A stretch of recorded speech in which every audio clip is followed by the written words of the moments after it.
airport, no less, for his title defense this Friday at UFC 207. UFC bantamweight champ Dominick Cruz is with us. I mean, the dude can't even get some peace on his way to the airport. We really do appreciate it, man, though. How are you doing? Oh, I'm doing good. You guys are friends, so no big deal. Let's just have a chat, a nice, friendly chat. Exactly. Well, that's good. But it's got to be like, dude, my friends, my colleagues are now calling me during what is going to be a crazy week. I mean, where are you at with the media? Obviously, Ronda Rousey is doing what she's doing. But for you, is it just an inconvenience? Well, she's not doing anything. She's not coming to the – I don't think she's showing up at – Yeah. I mean, you just said she's doing what she's doing, so I was just curious what that was. I'm curious. I'm trying to figure that out. Yeah, right. So is the media for you at this point just like an inconvenient truth, and it comes with the territory during fight week? It's a choice to make it what you want. I choose to not make it an inconvenience. I choose to make it part of this job that I have, that I'm blessed to have, that I'm gifted to have. I've not had this before. I've lost it for 3 years. I say that almost all the time, every time I do these interviews. And it really puts things into perspective for you when you're kind of facing the fact that you could be retired and not doing this. So, it's just part of the job. And promotion is part of the job. So, if that's what makes this difficult. If it was easy, everybody would do it. But we have a lot of different jobs as fighters. I mean, you go to pro football, they don't have to do near the media we have to do. You go to basketball, not near the media. They can literally go silent in front of the cameras and nobody cares, and they still get paid their dollar. For us, we don't get paid our dollar unless we do all these jobs stacked into one. We have to say what we're going to say, and then we have to go in there and back it up afterwards. And that's what makes this the toughest sport in the world. You can either handle that or you can't. And that's plain and simple facts. Well put as usual. So it's been a busy year for you. At least you don't have to spar today. I'd imagine got to be pretty satisfying to have made it through a third training camp here in 2016. How is the body holding up as you get ready for a fight in 4 days? I honestly feel better than I felt the last two fights. My body's finally I think I'm at my full strength. My body feels put together well. I have no injuries going into this fight, which is rare. Usually I'm going in with something hindering me or something bothering me. I got my feet sorted out. I had some problems with my feet the last two fights. That got sorted out. My knees feel great. I'm just excited to go out there and compete. Now the hard part's done. Well, almost. I still got to cut weight, but for the most part, the hard part's done. And now I just go play. Dom, I wanted to ask you, I kind of wanted to go back on you talking about how, when you were away from the sport for a few years, it changed your perspective. How did it change your perspective, and how did it change the way that you approach training for a fight?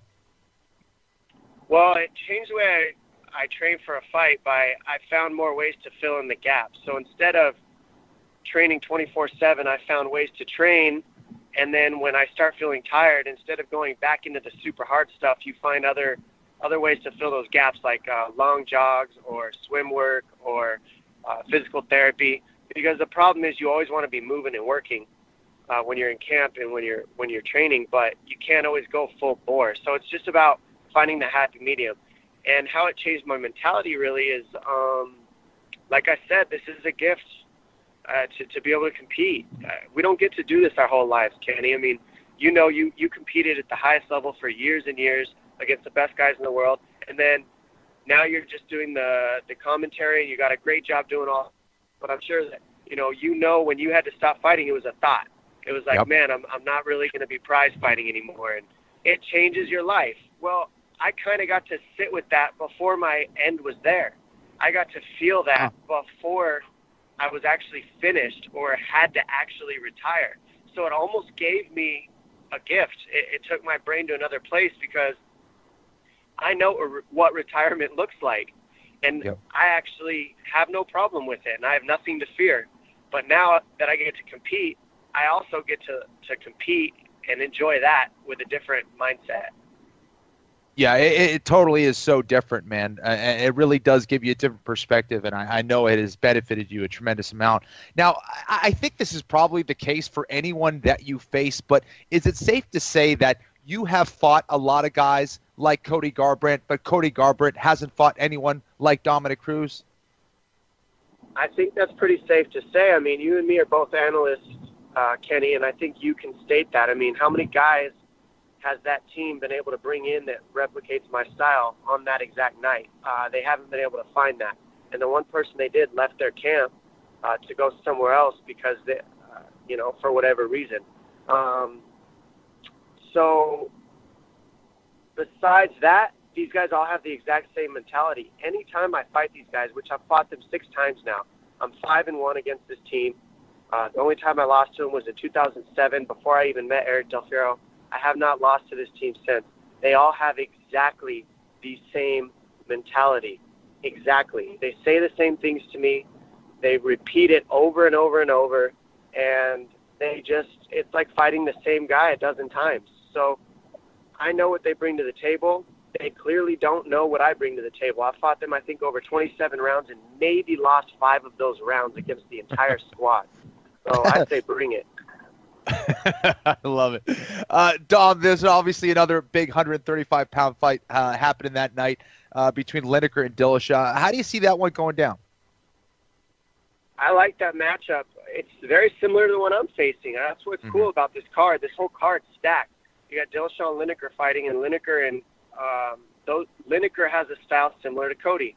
It's heavy-handed, solid boxing, but looking to take your head off with every single shot. A little bit flat-footed, but you sacrifice being flat-footed in order to keep the power. You're either light on your feet and hard to hit, nimble, fast, quick, lots of combinations like TJ Dillashaw, like myself, or you're flat-footed, you're heavy, and you're looking to take somebody's head off with every shot. That's how Lineker fights. So I like that matchup. It's similar. It reminds me of the Cody Garbrand me fight, obviously Cruz, and it makes for an interesting card and an interesting matchup. I think that Dillashaw, uses combinations well and he mixes things up well, but he definitely has his hands full. Definitely of the two of them, I think Garbrand's probably a little bit, just a little bit more well-rounded in the boxing aspect, but they're both very dangerous when it comes to power. Couple more minutes here with UFC bantamweight champion Dominick Cruz. So we had that back and forth on Fox 9 days ago with you and Cody Garbrand.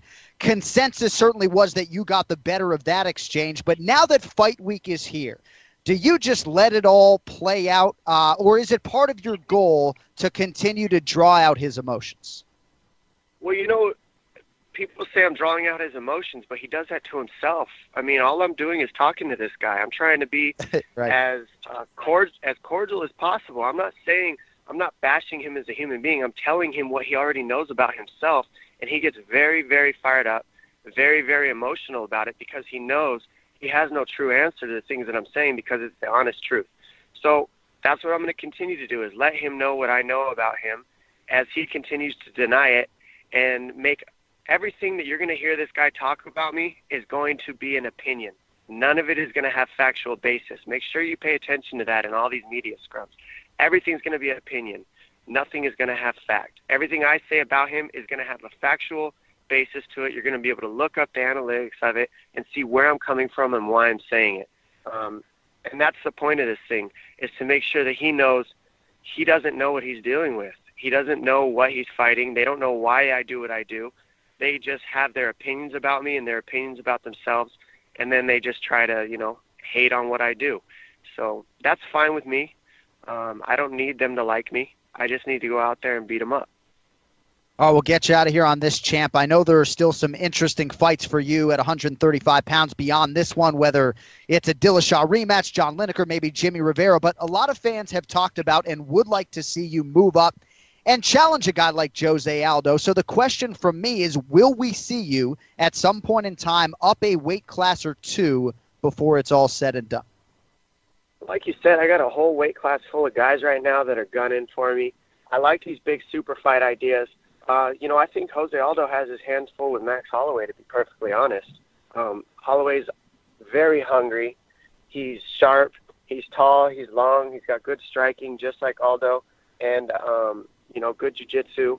So I think that's a tough matchup. I mean, I want to fight the best guys in the world. I don't know how much longer Aldo's going to be on top with some of the guys he's dealing with. And to be perfectly honest, I got to get through this Cody Garbrand, who's extremely pissed off, who's going to be, trying to talk over me every time I make a valid point. So I'm just thinking about him right now, we got all these media scrums coming up. Rousey and Amanda aren't going to have to do any media, don't want to do any media, so they've been gifted that. So that means me and Cody, and by me and Cody, I mostly mean me, because all Cody's going to do is be screaming over me anytime I make any sense of anything. He's going to be trying to scream and yell over it so that you can't hear me, and all you hear is a bunch of slurs and curse words that you can barely understand that is supposed to be English. But keep your ears out. That's what it's going to look like this week. It's going to be a whole lot of screaming, yelling, emotional wrecks, and me trying to get what I can in there for you people back home to understand what's really going on in these fights. So listen when you can, and if you can, try to get Cody to zip it so I can get my word out there, because all he's doing is yelling loud noises so that people can't understand my facts. There he is, folks, the greatest bantamweight of all time, one of the all-time greats in MMA, UFC bantamweight champion Dominick Cruz, looking to go to